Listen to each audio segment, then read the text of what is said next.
barayin nan da suka zo gindin dutse sai suka ga jakai guda 10 a daure. Suka duba ko ina ba su game su ba, sai jikinsu ya ba su domin ba su taba sa ran wani dan adam zai iya zuwa cikin wannan daji ba, kuma har gindin dutsen su. Babban ya matsa gaban dutsen ya ce fa yau bude dutsen simsim. Nan take dutse ya bude. Kofa na budewa sai Kasim ya fito waje da gudu ya bangaje wasu daga cikin barayin nan. Kafin ya sake da kafarsa wani daga cikin barayin ya raba shi gida biyu da takwabinsa. A wani shudaddan zamani a wani gari na cikin kasar Farisa an yi wadansu mazaje guda biyu yan uwan juna. Babban sunansa Kasim, karamin kuma sunansa Ali Baba. Bayan rasuwar mahaifinsu aka raba musu gadon dukiyar da ya bari, kowa ya kwashi rabansa. Kasim ya auri yar wani babban attajiri na garin, shi kuwa Ali Baba ya auri wata yarinya wacce iyayenta sun kasance talakawa ne. Ba dade ba sai sirikin Kasim ya mutu, yarsa ta gaji dukkan dukiyarsa domin ita kadai ce yar da ke gare shi. Ita kuma ta damka dukiyar nan a hannun mijinta Kasim. Nan take Kasim ya zama babban attajirin da babu kamar sa a duk fadin kasar. Shi kuwa Ali Baba sai ya kasance dan abin da ya gada na dukiya daga mahaifinsu ya kare. Ya zama talaka wanda bai mallaki komai ba sai jakai guda 3. Sai yake zuwa daji da jakansa, yana saran itace yana laftawa jakan nan yana kawowa cikin gari. Idan ya sayar ya siyo abincin da za su ci shi da matarsa. Ana nan hawa kullum wata rana Ali Baba ya shiga daji domin yin sana'arsa kamar yadda ya saba. Bayan ya gama dorawa jakansa itace, yana haramar ya kora sai ya tafi. Sai ya hango kura ta toshe sararin samaniya daga nesa ta tinkaro inda yake. Ya ga cewa idan ya ci gaba da tafiya mahayan nan za su cin masa. Sai ya kora jakansa cikin wani rami, shi ko ya samu wata babbar itaciya mai duhuwa wacce zai iya ganin abin da yake kasa ba tare da wanda yake kasa ya ganshi bai hai. Ba da jimawa ba sai ya hango mutane akan dawaki a sukwane sun nufo inda yake suna zuwa gurin. Sai duk suka ja suka tsaya. Kowanne daga cikin su ya sauka daga kan dokinsa ya daure shi. Ali Baba ya dube su da kyau ya ga cewa dukkan su samari ne majiya karfi. Kowanne yana rataye da takobi yana dauke da kaya akan dokinsa. Ya kirga su ya ga cewa su 40 ne cif. Ashe mutanen nan yan fashi ne masu tara fatake su yi musu fashi. Yanzu ma sun zo ne gurin da suke boye kayan da suke satowa. Ali Baba ya ga ɗaya daga cikin su wanda yana zaton shine babban su ya tafi gindin wani dutse da ciyawa ta lullube shi, wanda idan ba yanzu ba Ali Baba bai taba lura akwai wani dutse a gurin ba. Ya tsaya a gaban dutsen nan ya ce bude simsim. Dutse ya tsaga gida biyu. Sai ga kofa ta bayyana. Barayin nan suka yi ta duruwa ciki da kayan da suka sato. Bayan kowa ya shige sai babban ya bi daga baya. Yana shigewa sai dutsen nan ya koma ya rufe tamkar babu dutse a gurin. Ali Baba yana kan bishiya yana kallon dukkan abin da ke faruwa. Bayan barayin nan sun shige cikin dutse sai yayi kamar ya sauko ya kama doki ɗaya hau ya kora jakunansa ya tsere. Sai kuma ya tuna idan ya sauko kuma aka yi rashin sa'a da barayin nan suna fitowa daga dutsen nan lalle za su kama shi. Saboda haka sai ya canza shawara ya ci gaba da zama akan bishiyar. Can zuwa wani lokaci sai ga kofar dutsen nan ta bude. Shugaban barayin nan ya fara fitowa ya tsaya a gaban kofar. Yana kidaya barayin nan a lokacin da suke fitowa har ya kidaya 39 gami da shi 40 kenan. Da suka gama fitowa sai Ali Baba ya ji ya ce garam rufe dutsen simsim. Dutse ya koma ya rufe, suka hau dawakin su suka juya ta hanyar da suka fito. Da Ali Baba ya ga kurar su ta bace sai ya sauko daga kan itaciya ya nufi inda ya boye jakunansa da sauri domin ya kora su zuwa gida. Sai wata zuciya ta ce masa ka gwada faɗin kalmomin nan ka ga ko dutsen nan zai bude. Ya tafi gaban dutsen ya tsaya daidai inda ya ga shugaban barayin nan ya tsaya ya ce bude simsim. Yana faɗar haka kuwa sai kofa ta bude. Ali Baba ya kutsa kai cikin dutsen nan, yana shiga sai dutse ya koma ya rufe. Da farko ya yi zaton zai ga duhu a ciki amma sai ga haske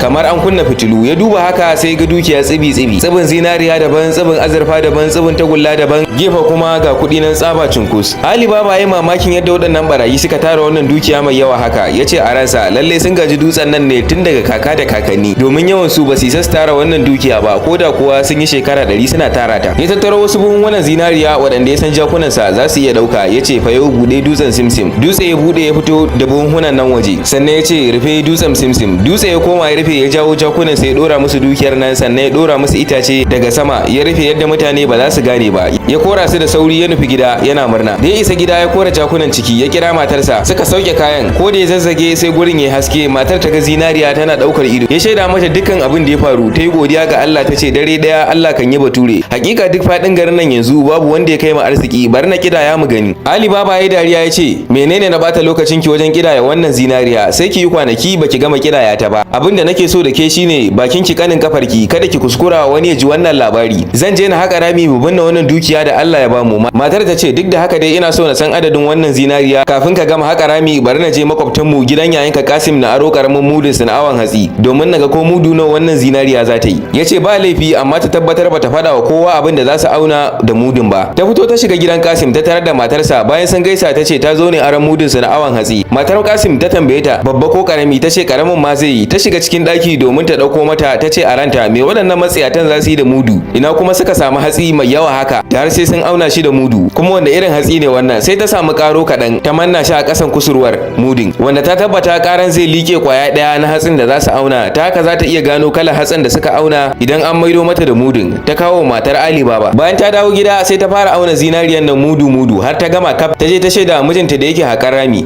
ko mudu nawa ta auna. Ta ce za ta je ta mayar musu da mudun su, ashe bata lura ba kwayar zinariya ɗaya ta manne da ƙaran nan a can ƙasan mudun. Da matar Kasim ta karbi mudu bayan matar Ali Baba ta tafi, sai ta duba cikin mudun, wani irin mamaki ya rufe ta lokacin da ta ga kwayar zinariya a cikin mudun. Nan take hasara ta daki kirjinta, ta ce ashe Ali Baba har yana da zinariyar da ta fi karfin a kidaya ta da hannu sai dai awo da mudu. Ina ya samu wannan dukiya, ko ya fara sata ne? Sai ta ce bari mijinta ya dawo ta faɗa masa halin da kaninsa yake ciki.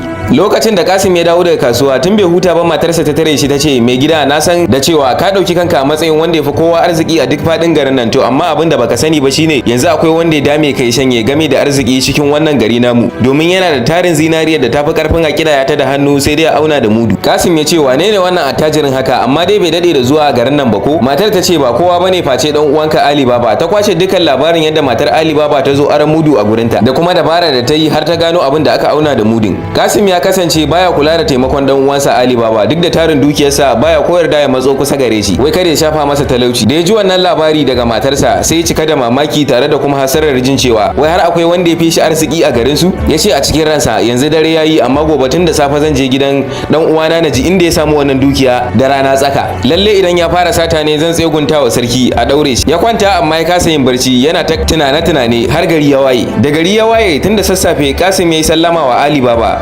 Bayan ya fito ko gaisa ba su ba, sai Kasim ya ce Ali Baba ka yi wa mutane bad da sau, suna ganin ka matsayin talaka wanda bai mallaki komai ba sai jakuna guda uku da kake zuwa daji kana yiwo itacen siyarwa. Amma abin mamaki jiya bayan na dawo daga shagona, matata take bani wannan kwayar zinariyar, ta ce mini a cikin mudun da ta ara muku ta makale. Wannan ya tabbatar mata da cewa ba hatsi kuka auna da mudun ba. Wannan ne dalilin da yasa yanzu na yo maka sammako, domin na ji inda ka samu wannan dukiya. Idan kuwa kake faɗa mini zan je na shaida wa sarki cewa kana ɗaya daga cikin barayin nan da suka addabi mutanen wannan gari da kewayensa da sata. Yanzu haka ma zinariya na nan kima a gidanka da kuka sato, kuma na tabbata idan aka bincike gidanka kaf za a ganta. Da Ali Baba ya ji wannan zance na dan uwansa sai ya tabbatar da cewa matarsa ta fallasa sirrinsu ne, don haka babu wani boye illa ya faɗa wa dan uwansa gaskiyar abin da ya faru. Ali Baba ya kwashe labarin abin da ya faru duka ya faɗa wa Kasim, ya yi masa kwatancen dajin nan da kuma daidai gurin da dutsen da barayin nan suke tara dukiyarsu, ya kuma faɗa masa abin da ake cewa dutsen nan ya bude da kuma abin da ake cewa ya rufe. Kasim na gama jin wannan labari bai zame ko ina ba sai kasuwa, ya siyo jakai guda 10 kowanne da mangalarsa ya kawo gida ya daure. Tunda asuba ya daura jakunan nan mangaloli ya nufi dajin nan da Ali Baba ya masa kwatance. Can zuwa rana tsaka ya isa ya bi kwatancen da aka yi masa har ya gano gurin da dutsen yake. Ya daura dabbobinsa kusa da dutsen, ya tsaya gindin dutse ya ce fa yau bude dutsen simsim. Rufe bakinsa ke da wuya sai ga kofa ta bude daga cikin dutsen nan. Mamaki ya rufe shi, nan take kwanto mangaloli daga jakunan nan ya kutsa kai cikin dutsen nan, yana shiga dutsen ya rufe. Kasim ya ga ashe dutsen wani katon daki ne mai cin dakuna sama da 3. Ya ga tarin dukiyar da ko tunani bai taba zaton akwai irin ta ba a fadin duniya. Komai bangaren sa daban, zinariya, azurfa, tagulla da tsabar kuɗi. Ba tare da bata lokaci ba ya fara cika mangalolinsa da ita, yana tunanin abubuwan da zai yi idan ya kwace ta duka ya kai gida. Da ya gama cika mangalolinsa sai ga kamar ma bai ɗibi komai ba, domin babu alamar dukiyar nan ta ragu. Ya kiyasta cewa ko da zai kwashe dukiyar nan duka to sai yayi wata 3 yana zuwa kullum yana ɗibar ta. Ya zo inda kofar dutsen nan take, ya ce fa yau buɗe dutsen cimcim. Dutse ya ki budewa,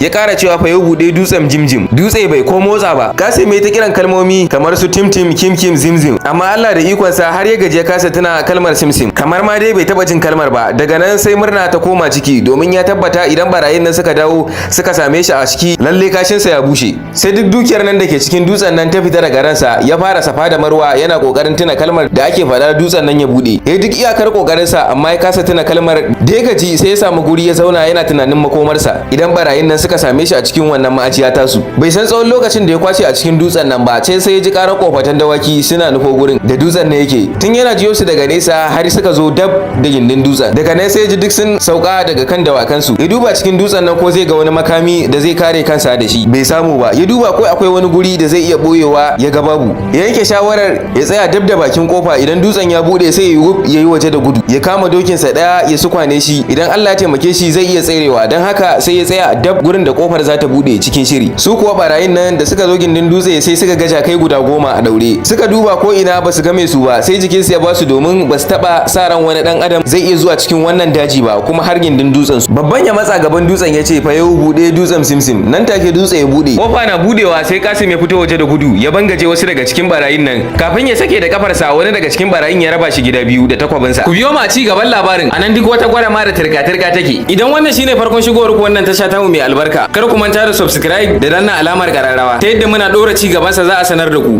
da ma wasu labaran masu nishadantarwa.